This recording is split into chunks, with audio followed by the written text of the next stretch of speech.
this is probably, I don't know if this is a pet peeve of yours, I have no idea, but it is of mine. There are people that are, Lola, they're just negative. They see the negative in everything. You could tell them, hey, I got you tickets to the Astros championship game. Like, parking's going to be murder. That's the first thing, right?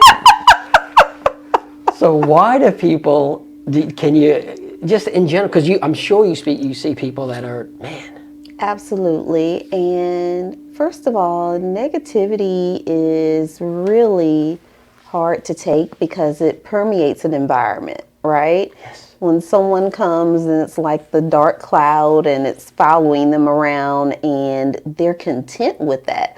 I think that's the part that's probably the most frustrating for you and becomes a pet peeve because it looks as if they're content with being negative and with only seeing the dark side of things. And so when people come to therapy and they're stuck in a negative mindset, and I'm nudging, at first gently, trying to get them to pull out the positive, and then they're just committed to negativity, then I'm forced to become what I call compassionately confrontational and say, you seem really committed to misery. Super committed to misery. And when people have the wounded life perspective or a misery-oriented complex, it's important to really help them start to peel back the layers of how they got that way. And oftentimes that comes from what feels like a lifetime of disappointment. And I say feels like because that's a fallacy. No one has consistently been disappointed or downtrodden.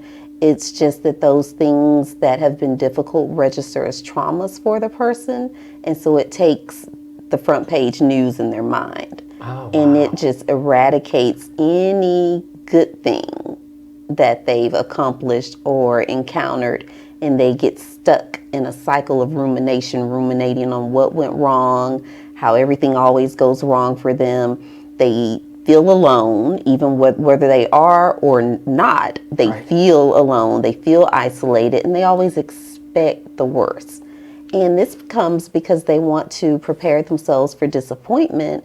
But in preparing themselves for consistent disappointment, A, not only does it become a self-fulfilling prophecy, but B, it really skews and distorts their perception of the world. Yeah. And it spirals into mental illness because being extremely negative and always feeling as if the world is against you, that's what's called a persecutory delusion. And so it's a distortion of reality.